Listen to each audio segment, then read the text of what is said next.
guys, I have tried to film this intro about 5 times and I keep failing because I feel like I sound just stupid. So I'm going to just say welcome. If you are new, hi. This is going to be my birth story and I'm going to get into kind of what the experience was like, more details about what happened, and yeah, so that is what today's video is going to be. If you missed my actual birth vlog, I will do a little something on the screen and link it for you in the description if you would like to see that. It shows the birth of our daughter, Charlie. So I have her wrapped up. Didn't do it completely perfectly, but I'm just hanging and it's fine. She's okay in here. She's content. But yeah, let's get into the story. This, I want to say really quickly, is my first child. So I had never gone through the experience before. So this was brand new for me. And I had no idea what to expect as far as, you know, what contractions felt like, what it was like to be in actual labor and give birth to a child. So this is my very first experience. She is about to be 4 weeks old. And so I'm kind of like, holy moly, I cannot believe that it's already been almost 4 weeks. But I know that everyone says it flies by. So I'm trying to just soak up all the moments and embrace it all. So I am going to just basically get into what my birth was like for me. Just a summary. At 36 weeks, I was centimeter dilated already, and I think I was 50% effaced. And every appointment, I kept staying pretty much the same with my centimeter or my dilation, but I kept thinning out more and more to the point where at my 40-week appointment, which I thought I was not going to make it to, but I did, I was 2 centimeters dilated and like 90% effaced. So my body was definitely gearing up for labor. It was exciting to know that, and honestly, my entire pregnancy was wonderful as far as any complications. Like, I did not have any complications. She just was super healthy and I was super healthy. So truly that was just such an awesome blessing. I couldn't ask for a better pregnancy, just as far as, you know, being healthy and her being healthy. That is number one. So the fact that that happened, I'm super happy about that. Was it comfortable? That's another story. But that does not need to be talked about right now. I was 40 weeks and I made it to my appointment, and that was on a Wednesday. And so nothing really was going down. I was feeling a ton of pressure and I was bouncing on my ball, trying to get things rolling, doing all the things. I will say this, there are all of these different tips or different things you can do to induce labor naturally. You know, everyone's going to say like, oh, do this, do that. This is what got me into labor. But truthfully, my opinion is I just think that whatever you end up doing, if you try anything, it's, I think, just coincidence, and that just happened to be the time that you were going to actually go into labor. So don't be like super like, oh my gosh, I have to try all these different things to try to induce labor, even though you totally will, because you're just gonna be so done at that point and you just want to have the baby. But just know that I just don't think those things are really, like, you know, something that is actually proven to help with anything, but that's my opinion about that. Anyways, of course, I was trying all the different things, trying to induce this labor so that this baby could come out. Nothing was happening. And so on Thursday was the day that I actually started to have contractions. So pretty much my whole pregnancy, or whenever I guess Braxton Hicks start to happen, I didn't really have them, honestly. I would have maybe one every other day, maybe at that point. I think when I started having more of that type of feeling, I knew that, okay, I guess things are kind of starting to get ready, but I didn't have them that much. So I know there are people who have them all the time, but I just didn't really have them that much. On Thursday, what was let me look at the date. So it was Thursday the 28th. So on the 28th, around like, actually kind of throughout the day, I started having more contractions. I guess at that point that's what they were. And I wasn't necessarily timing them yet because I wasn't sure, but I was starting to have contractions, and around 5 is when I really started to time them. I didn't really know if what I was feeling was what it was, but I just figured, okay, I never really felt any type of tightening or contractions at all, so this is definitely not my norm. And so I started tracking them, and Ryan and I were kind of paying attention to, well, how long did they last for and how far apart they were. They started to become more consistent that night, and I basically started around 5-ish, and at around maybe 12 to 1 in the morning on Friday morning, I was to the point where my contractions, where I couldn't talk while they were happening. They were really starting to become painful and strong, and they actually got to the point of being about 5 minutes apart. So we had called the doctor, and they had said, okay, why don't you come in, we'll monitor you and see if it's going down. On the way down there, oh, it was so uncomfortable, but we were so excited, but we were also kind of like, I don't know, it might not be it. Like, you just, I think as first-time parents, you're kind of just like, is this actually happening? I don't know. Is what I'm feeling truly what it's supposed to be? You just don't know. And so you're kind of just a little hesitant of, okay, well, are they really gonna say I'm in labor, or are they just gonna send me home? Got there, we were there for about an hour, and they were monitoring me, and they basically said, unfortunately, you are still 2 centimeters dilated. You are having contractions, but they're not the ones that are truly going to get things rolling. So I know people call it predominal, whatever. I'll write it here.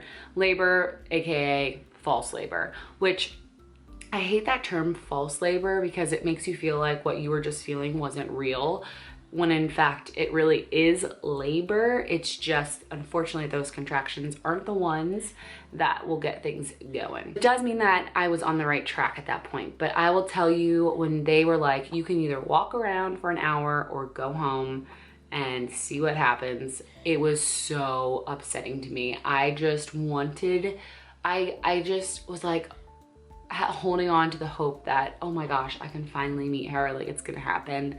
And when it didn't, and we had to go home, I was just so upset and discouraged. And I was just like, oh, I thought this was it, especially because of how it was feeling. So we went home, and honestly, within an hour or 2 of being home, I was able to fall asleep and they were gone. And I woke up and I wasn't feeling them anymore. And it was pretty discouraging. Basically that whole day, I was just like so upset and just like, you know what, dang it, I thought that that was it. And just kind of were like, well, let's see what happens. We'll just kind of keep an eye on things, and hopefully, you know, we'll be heading back there soon. That day, I just kind of rested a little bit. I was exhausted. I know we took a pretty darn big walk that day, but just kind of were chilling and hanging out, and just I was kind of feeling a little bit like frustrated because I just wanted it to be happening. I was so uncomfortable and miserable at that point that I was just like, all right, I'm done. Like, let's just get this. Let's just do this, please. So Friday the 29th, at basically the exact same time, around 5 o'clock, is when I started to notice the contractions coming back. And I guess the best way that I could describe contractions, this was different than I felt like whenever I felt a Braxton Hicks. So whenever I felt, and that was rare, but whenever I'd feel a Braxton Hicks, it always was just in my stomach. It was never anywhere else. It was just in my stomach, and it never increased in pain or frequency. It was really random. Most of the time it was because I wasn't drinking enough water at that point, so I had to chug some water. It wasn't anything to like think about, to be honest. I mean, it definitely made you notice, but it wasn't anything that was huge. These were really low, like low where you'd have your period cramping, and then it actually would start in my lower back and just wrap around to my lower belly. And it was almost like I just was wearing this really tight band that would just start to squeeze, be really tight and strong, and then eventually start to release. At first, you're like, all right, like, it's not like the worst thing ever. And then it really does over time start to become, holy crap, this is intense. I started timing them again, and we started to notice that they were kind of starting to somewhat become consistent, but not really. So at about like 7:30, we were trying to just distract ourselves, and we were watching some type of movie. I don't remember what it was, but we were watching TV, and I had a contraction. And as soon as my contraction ended, I felt like I kind of peed myself a little bit. And I was like, that's weird. I literally just went to the bathroom. There's no way I just peed myself. It was enough to make me have to change my underwear, but it wasn't like a huge gush.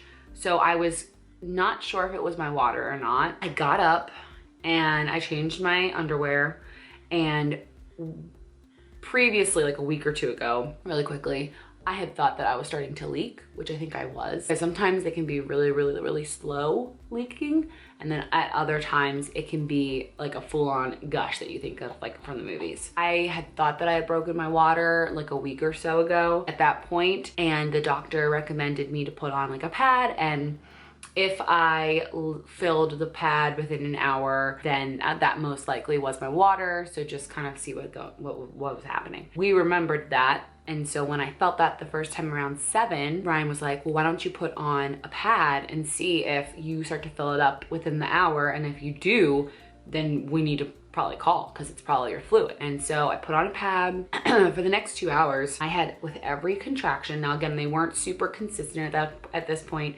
probably every 10 minutes or so, but they weren't really like starting to get too close together. But with every contraction that I felt, I would leak more every time. And I just found that so odd. I was like, okay, that's weird. Like, I'm not just leaking constantly, it's always when I have a contraction. And I just thought maybe because the baby's moving, like it's letting more liquid go. I don't know, but I was just like, babe, that just doesn't seem like it's just pee. It was clear, and it didn't really have a smell. Like, it didn't smell like pee at all.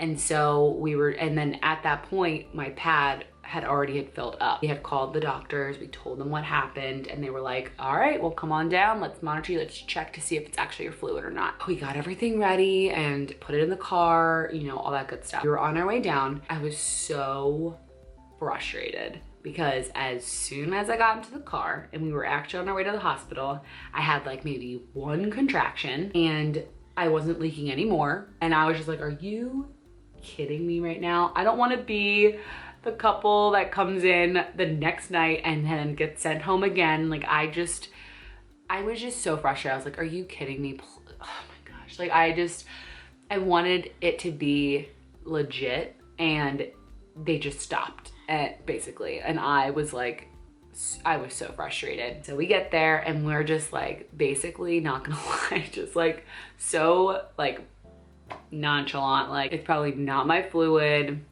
And so they do a couple checks, and of course the nurse was just like, yeah, it's not showing up like it's your fluid, but you know, let's just try one more check. The doctor does something internal that they can really, you know, make sure and see if it actually is your fluid or not. Literally within 30 seconds of them coming back into the room, I went, oh my gosh, babe, I literally just leaked so much just now. And sure enough, when they came in, there was like a puddle on there, and they were like, yep, that's your fluid.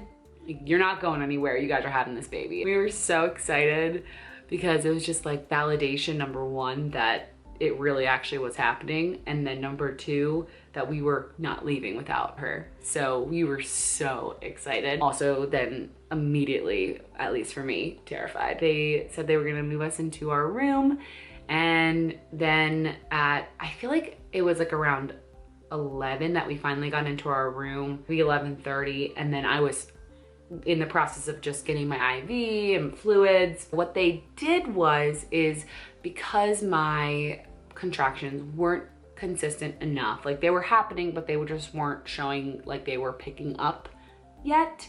And because my water had broken, they want you to have the baby within 24 hours, as well as I was strep B positive. So I needed to be able to have antibiotics for a certain period of time before she even was born. They basically were like, because of all those factors, let's give you some Pitocin, let's get your contractions kind of picking up a little bit so that we can get this ball rolling. And I was like, all right, sounds great. They put me on Pitocin and they started doing my antibiotics so that she would be okay with the strep B, and she ended up being just fine. But I will say, like, number one, I was super scared about the IV, hated the IV. It felt like it took forever for it to come in or be put in, and I was so swollen. Like, honestly, guys, as soon as I hit like my 3rd trimester, I like started swelling up like a friggin' balloon. The last month, jeez, like I never showed you guys my feet just because they were so disgusting. But I didn't have feet. They were so swollen. My whole face was swollen. My lips were swollen. My hands were, I mean, everywhere. I was retaining so much water and they couldn't find it. They like said, we're looking at your arm and you're pretty swollen and I don't think we're gonna be super successful trying to find your IV. So I'd rather just stick you once and not have to stick you twice. And I was like, sounds great to me. So they put it in my hand and not gonna lie, I just hated it. I'm not gonna try to sugarcoat it. I hate IVs and stuff like that. So that I did not really like too much. When the antibiotics started coming in, like it definitely burns a little bit. Like as it's going in, you can kind of feel it. You're like, ah, but they can dilute it a little bit with your fluids to keep you hydrated, so it kind of like helps like balance it out a little bit. Once they've like had it in and it was like taped down and secure, then it wasn't so bad. But the whole process of putting it in, ugh, did not like that part. We were just sitting and talking, and of course once Pitocin really started to kick in, my contractions were starting to get to the point of like, all right, this is not very fun. They started to get every 5 minutes. I was just like, oh man, I was going to get the epidural like no matter what, because I was just like, I don't think mentally I'm prepared to do this all natural. I had already gone into it being like, yes, I want the epidural at that point or whatever. But I think in my mind, I was like trying to hold off because I wanted in a way to like prove something to myself. I don't really know. I just was like, I need to really suffer first before I do that. And not that I wasn't already, but like, I don't know. I just thought like you could only get it at a certain point when you're like at this many centimeters and this amount of pain. They basically were like, no, you can literally get it whenever you want. You just have to ask. And I was going back and forth. I didn't know what I wanted to do because I felt like if I get it now when I'm like obviously in a lot of pain, but I wasn't at the point of like where you're just like absolutely miserable, where you're terribly in pain and like can't function. But I don't know, I just was like, I felt bad that I was gonna get it sooner than I thought that I was supposed to get it, which is so stupid. I don't know why I was doing that to myself. Like I literally carried this child for 9 months. I'm miserable. I am in a lot of pain. I keep having the contractions. They're only getting more progressively worse.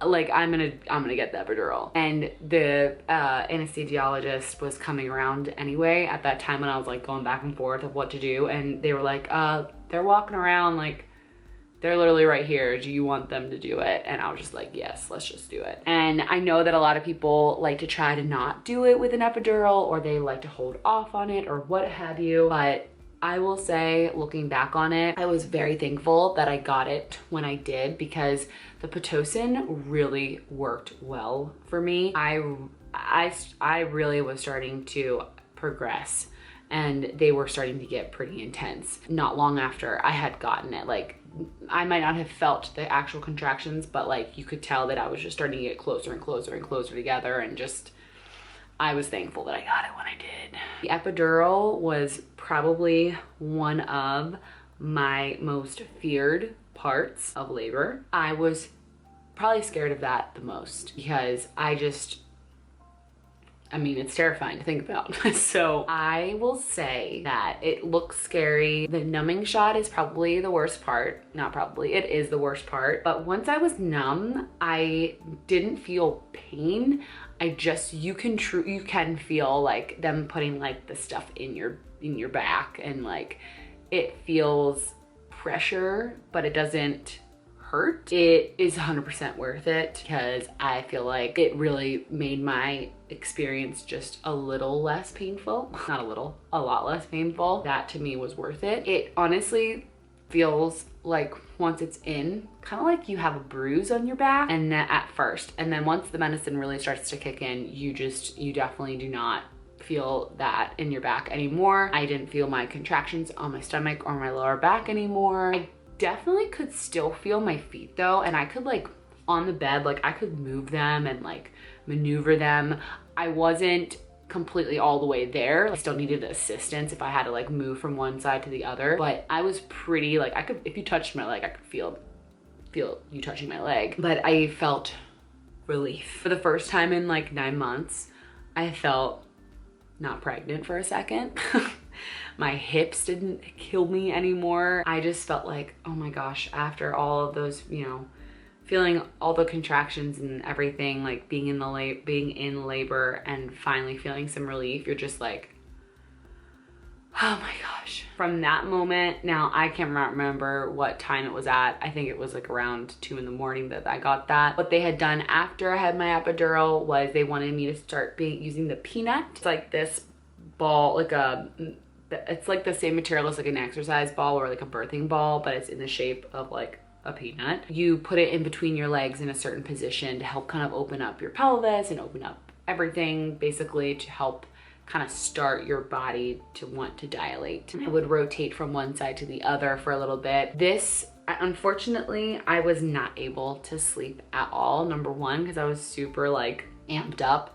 And number two, I didn't feel contractions, but the pressure literally down in my vagina and my butt was starting to become pretty strong. I didn't feel that at first, but I started to feel it a lot more towards the early morning. So after a few hours, and they had upped my Pitocin a couple of levels, I was starting to have contractions every 2 to 3 minutes. They had checked my dilation. I think I was at like 4 at some point. And I think that when I was about 4 centimeters is when they broke the rest of my waters, which was so weird. Like once they break it, it's just like the weirdest thing because it just constantly still is leaking. That didn't hurt at all. Gosh, I can't remember specific time because it was just a blur, like time. I didn't even know what time it was. But at some point, I believe it was around 6 or 7, that's when I really started to feel very, very uncomfortable. The pressure that I felt to have to push was starting out slow, and then it gradually became strong to the point where it was kind of painful for me. It was not fun. And I kept mentioning that I'm just feeling a lot of pressure and it was starting to become more strong. And all the nurses who had, you know, was talking to me about it, they were like, it's a great thing because then you will know kind of when you're supposed to be pushing when it comes time to it. So as much as it kind of sucks, it's a good thing that you're feeling that. It honestly got to the point where it was just overwhelming. It felt like I was having contractions basically every 2 minutes and maybe sometimes even a minute. It felt like I had like no breaks in between. It just felt like I was just constantly feeling that pressure to push. I know that it would have felt way worse without the epidural, but it definitely was a lot. Once I hit 5 centimeters, it took within maybe 2 hours to get from 5 to 10 centimeters basically. I just distinctly remember I was feeling the most intense urge to push, and I just was like, you guys, I honestly, I can't stop it. I feel like my body is about to do it on its own. I was like scared because like I know they said like you're not supposed to push unless it's like truly like ready down there. I was starting to feel absolutely miserable, where I was like, you guys, I'm not going to be able to stop myself from pushing. It's so strong. And I think I was at like 9 centimeters, so it wasn't time yet. It was getting really close, but it was like not time yet. Maybe I was like 8.5. It was between 8 or 9 centimeters, something like that. Guys, I don't remember specifics as well as maybe I should, but it was just kind of all a blur. I think they had the anesthesiologist come in and kind of give me like an extra dose through my epidural to try to help kind of calm me down there, to not let myself, or basically kind of prevent myself from pushing, because I was really wanting to do it so badly and it felt like my body was starting to do it on its own, but it wasn't necessarily time yet. And so she had given me an extra dose. I have no idea what it was. I don't know, but she helped relieve the pressure for, gosh, maybe like not even an hour. I think it was like around 9 or something like that. I literally, I told Ryan and I told my nurse, Kristen, who was fantastic. Oh my gosh. The nurses, by the way, they take care of you so well and they are so amazing. And they honestly, literally do everything for you up until it's time to push and have the baby. And then the doctor comes in. Like, your nurses do so much. And so, wow, I cannot thank my nurses enough. They were fantastic. And my doctor was incredible, but the nurses, they just really take care of you. I'm like, my body's starting to push on its own. I can't stop. Like, I don't know what, can you please check me? Because I literally need to push right now. They had checked me and it was go time. Like, I was 10 centimeters. I was ready to go. I was pushing for about an hour and a half. I will tell you, at first, it was so like, yes, let's freaking go. It felt so relieving to push. And I was like wanting to do it. Like, I was like excited for the next time that I had a contraction so I could actually push again, because the pressure again was so, it was so strong. And every time I was able to push, it felt so good to do it. So halfway through, when you have a contraction, typically you'll do like push for 10 seconds, stop for a second, go back in, push for another 10 seconds, stop for a second, go right back in. And you are told like, let's go, push with all your might, like push super hard. Like, you have to give it your all every contraction, 3 times, like 3 big pushes when you have a contraction. And doing that for like an hour and a half was so exhausting. I just remember when I was doing it, I was just like, I would literally stop in between everyone. And when, I mean, it wasn't long of a break either, because I was having them every 2 minutes. So it was pretty much, it just felt like it was all the time that I was pushing. I was giving all of my strength and all of my willpower and putting everything into it, that it was starting to, honestly, I at some point I felt like I was just gonna pass out, because exerting so much energy to do it. And I was trying so hard. Really close to the end, when she was almost out, I was about to feel like I couldn't do it. And Ryan said that the doctor was like, do I need to do the vacuum to help? I could get her out in 1 contraction, and that way she could just be done. And I love that Ryan kind of pushed for me to keep going, and and encouraged me to keep going, because not that it would have been a bad thing, but I just didn't really want to have like that happen. I kind of wanted to just be me, you know, like naturally, like just pushing her out myself. I just kept going. I had literally the best cheerleaders ever. Ryan and my nurse and my doctor, they were just so encouraging and just so motivating. It was awesome. They were like, she's like, we can see her, she's coming out, oh my gosh, here she comes. And when she came out and she was put on my chest,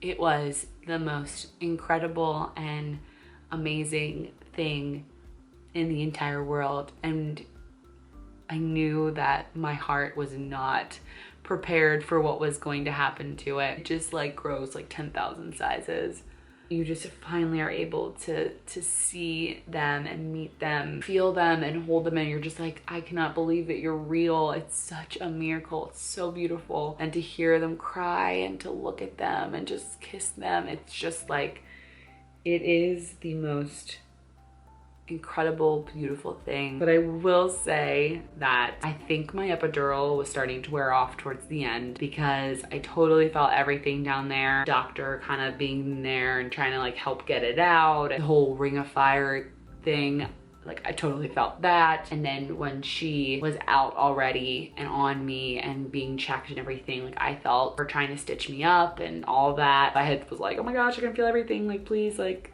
help me down there. And she had to numb me up a little bit more. Honestly, my birth was great. She was born at 10:34 in the morning on Saturday the 30th. She weighed 7 pounds, 12 ounces, and she was 20 inches long. My husband was a freaking rock star. He was so encouraging and motivating. He was all in the experience. I mean, he was holding my leg up. He was watching everything. He was telling me the play-by-play. I can't even talk really more about it because it makes me super emotional, because I just totally felt so supported with labor. I just was so blown away and just so in awe of him, how he was with me, that it just was so amazing. And that wasn't captured really on camera because we were really like in the moment, but he was literally the biggest supporter during the whole thing, and I just was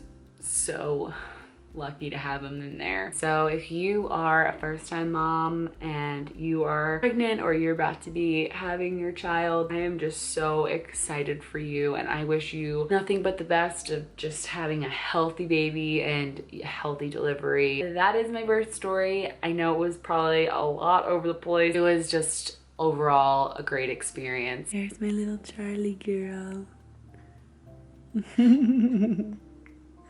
Love her.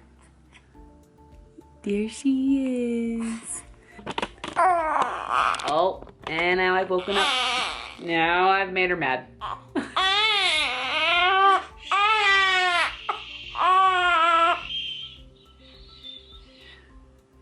She was not happy about that. Okay, guys, I'll see you in my next one.